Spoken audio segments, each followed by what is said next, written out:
Now we're going to talk about niche selection. And niche selection is, rather easy. This is something that everybody overcomplicates, and one of the reasons why a lot of people go out there and actually don't even continue or start off and end up quitting because they can't get this part correct. So, what I'm going to share with you right now is very important that you understand there's no 100% right way to do this, but I'm going to be giving you different strategic examples that you can follow, and definitely one that and multiple ones that you're going to be able to go out there and start implementing right now after this video.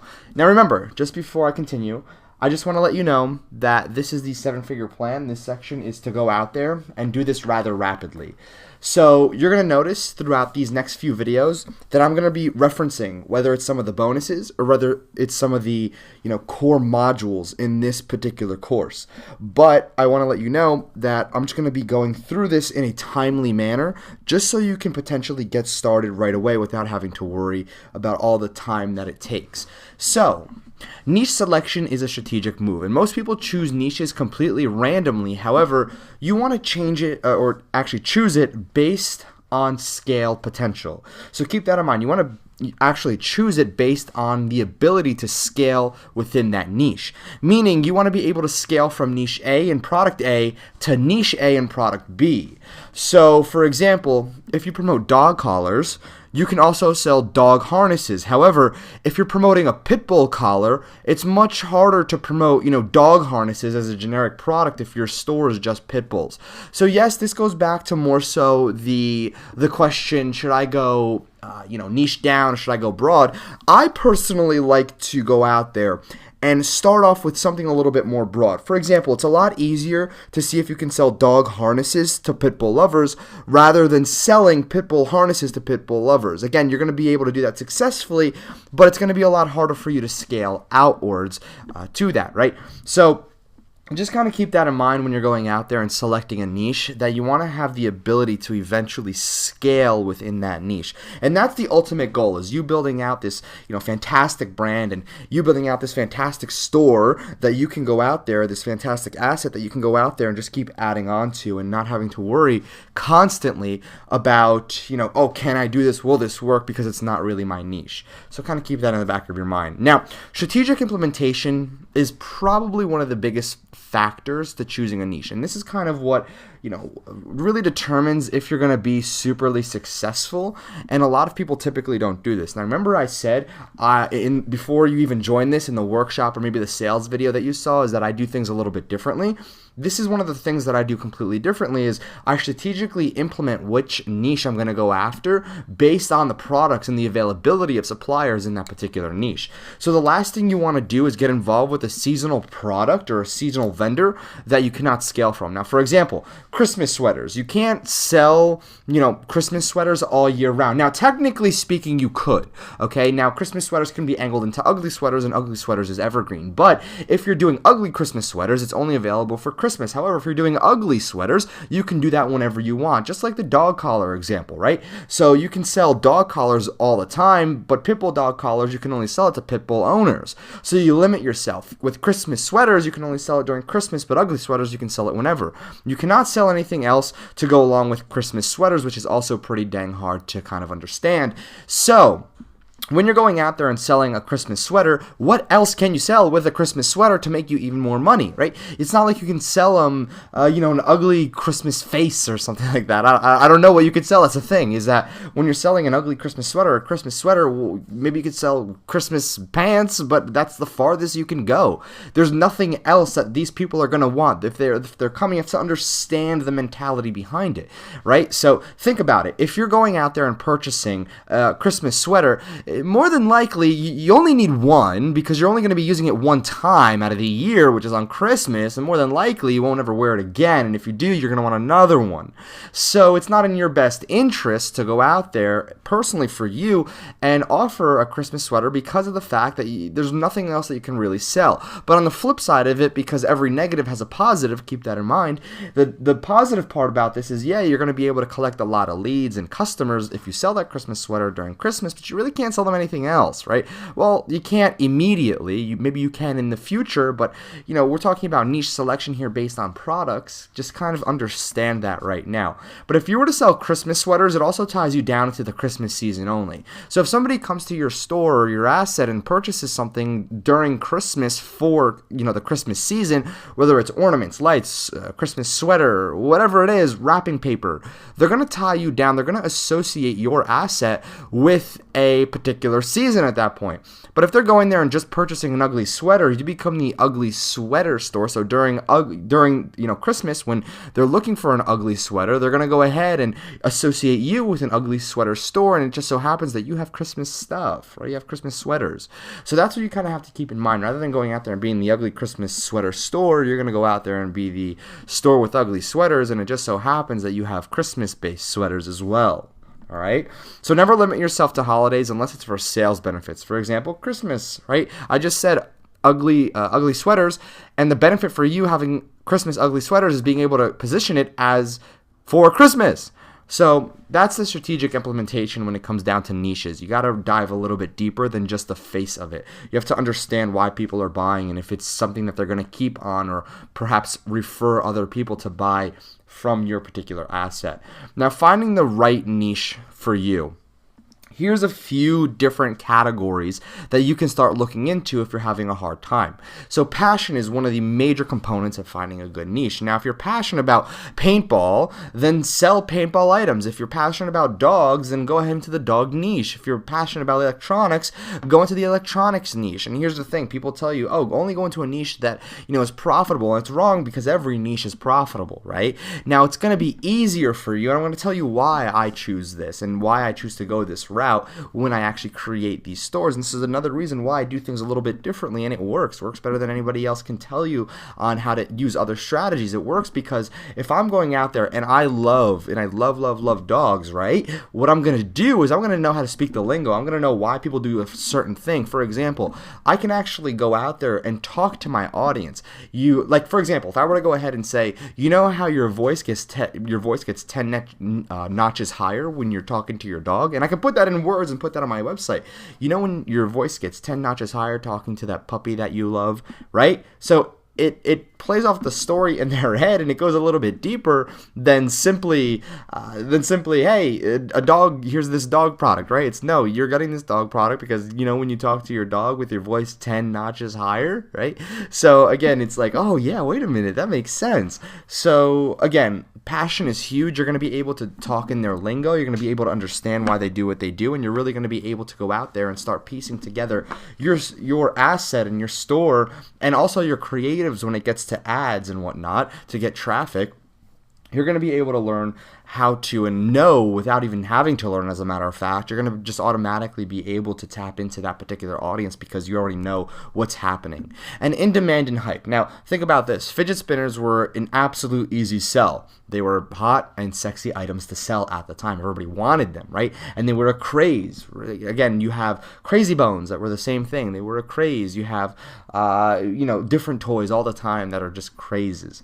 And typically, like I just said before, toys. Toys is mostly the craze. As a matter of fact, 98% of the time, these little toys are the crazes. It's because children will dictate the craze, and then, children being in schools will go ahead and want to show each other that they have the coolest new product. And you know what they do? They go to their parents, and their parents don't want their kids to feel left out, and then the parents end up buying it for the kids. So typically with toys, you can really, really make a lot of money if you position this correctly, and you're one of the first people that get associated with your particular store. Now, here's the thing: when it comes down to in demand and hype and being part of a craze, I would go out there and create a specific asset. Like if I was one of the first people into fidget spinners, I'd call it the fidgetspinnerstore.com, and then automatically the fidgetspinnerstore.com is associated with fidget spinners in the audience's mind, and it becomes word of mouth marketing at that point as well.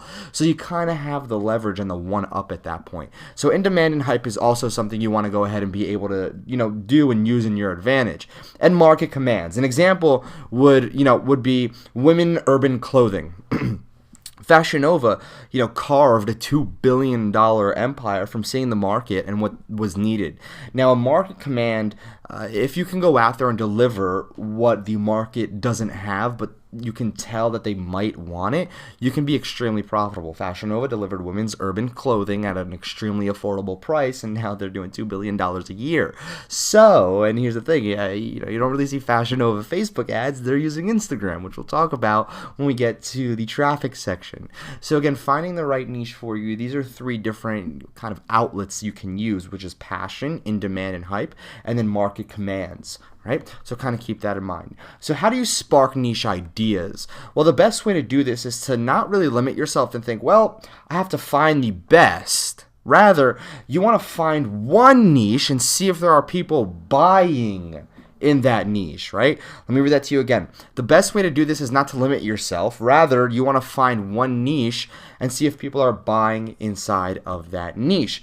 So you want clear indicators, and clear indicators can be other stores, blogs with ads related to the product. Now here's something with ads, right? If you go to a blog or a forum, you're going to be able to see if there's ads. Now if those ads on that particular blog or forum are related to what you're there for, then clearly advertisers aren't going to be going out there spending money on ads if it wasn't profitable. However, maybe you're new into the niche. What you're going to do is you're going to keep an eye on it. Keep an eye on it for maybe 15 to 20 days, because if they're still advertising after 20 days, nobody's going to be spending money. Nobody's going to be burning money on advertisement unless they're actually profitable. By the time 7-8 days comes around, a typical advertiser will know whether or not their ads are profitable or not, and nobody's leaving their non-profitable ads running and wasting money. It just doesn't make sense. So if there's ads on a website that you notice that constantly ad for that are being shown for maybe months on end, you already know that this advertiser is spending money, because guess what?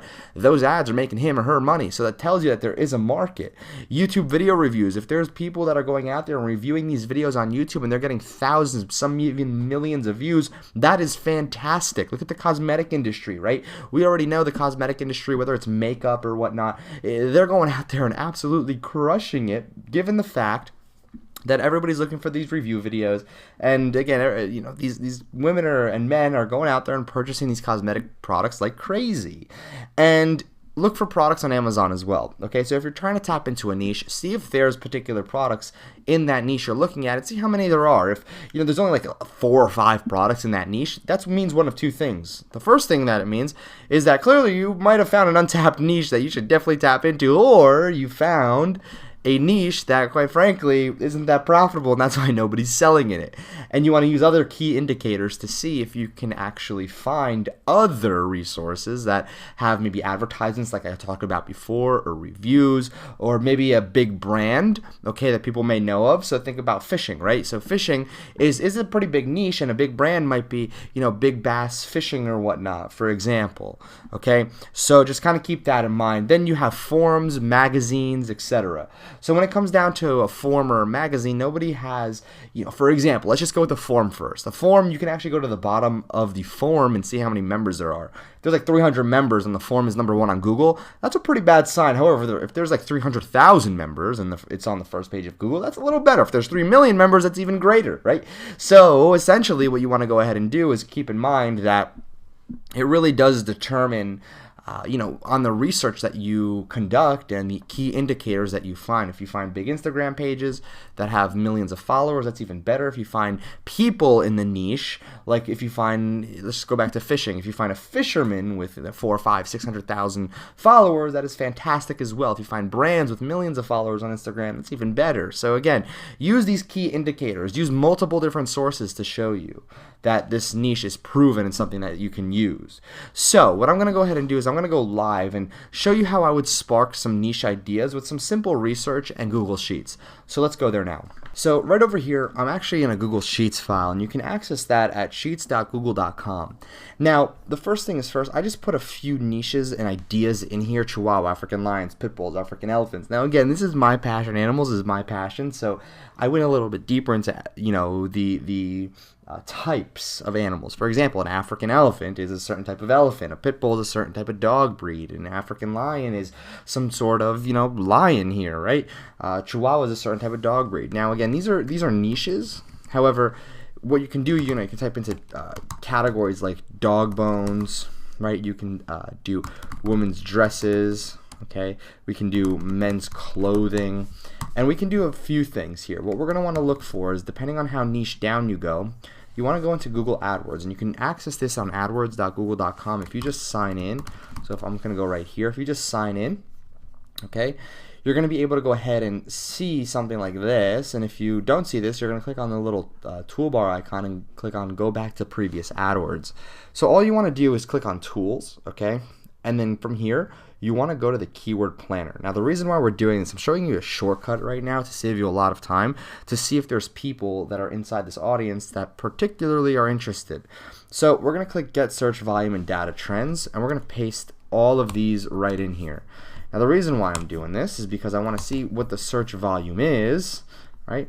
So we're going to click Get Search Volume, and from here, we're actually going to see how many people are searching for each and every single one of these keyword terms. Now, ideally, these are pretty good, and it tells you the competition: low, low, high, high, low, high, low. African lions, low competition, it's niche down. African elephant, low competition, it's niche down. Chihuahua, niche down. Pitbull, niche down. Right? Men's clothing, high, because again, it's a category. Women's dresses, high, it's a category. Dog bone, high, it's a category. So obviously, a dog bone is actual product, so that's why it's higher competition, because more people want to go ahead and actually advertise against this. Women's dress, it's high competition because people want to advertise against this. Men's clothing, high, because people want to advertise against this, because it's typically what's known as buyer keywords. But we're not worrying about the suggested bid or anything else. We want to just look at the average monthly searches and see if it's healthy, right? Women's dresses, 10,000 on the low end. I mean, it's kind of scary because, again, the category there, we can sell women's dresses, but we want to make sure that something like that has a lot more people in it. Men's clothing, 100,000 to 1 million. Obviously, that's good. There's a lot of searches. Dog bone, this is fine. Okay, this is healthy. 10,000 to 100,000. Now, here's the thing. Since we're not really using Google, we're going to be using this as a idea. Okay, we're going to be using this as a standpoint to really go out there and see if this niche is validated. So how do we validate this? If it starts off with 10,000 to 100,000, those are the ones that I like to look at, okay? Now, I like to look at that because typically speaking, it's that these are the ones that are going to be more so easier to tap into because the people searching them are higher qualified to purchase. For example, women's dress, people want to go ahead and women want to buy dresses. African elephant, this one in this case isn't very in particular to the or very partial to the buyer keyword. So this is something rather different. So when it comes down to this particular keyword, I would definitely suggest understanding that it's not so much of a buyer keyword, but you can get people to buy. Dog bone, people want to buy dog bones if they're searching this. They're clearly looking for something to purchase. Google's a very, very big purchase-based search engine. So what we're going to do is go ahead and take a look at women's dresses. Actually, no, we're going to look at dog bone. So I'm going to type in dog bone into Google.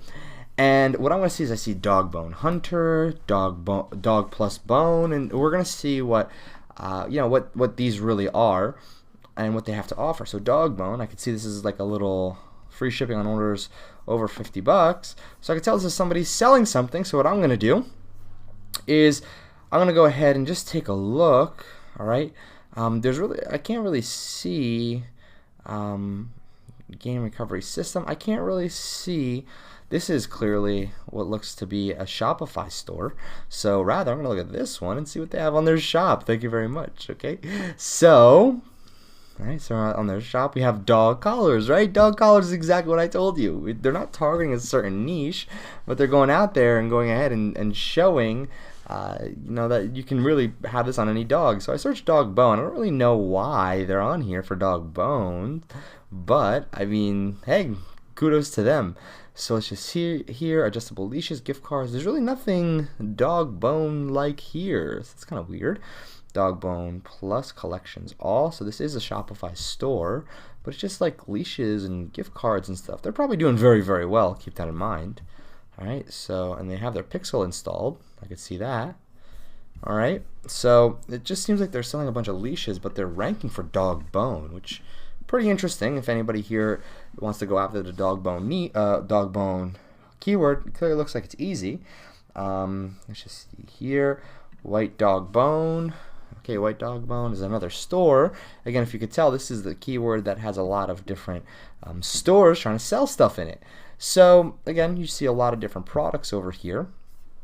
So again, keyword looks very, very good to tap into, given the fact that there are different stores that appear when I click on it. So again, that's how I'm going to start doing niche research, is looking at certain keywords, looking at certain niches I can go into, and then running a search for them and seeing if there's other stores selling other products in it, right? So that's literally what I want to do. So if I click here, I could see, you know, all the different dog food and whatnot. I could take a look at the reviews, right?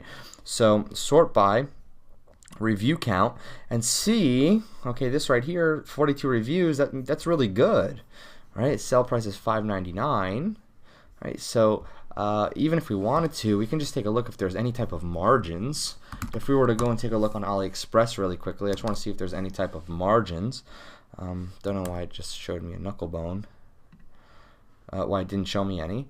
I don't know why it's like that. So dog bone, okay, and dog toys.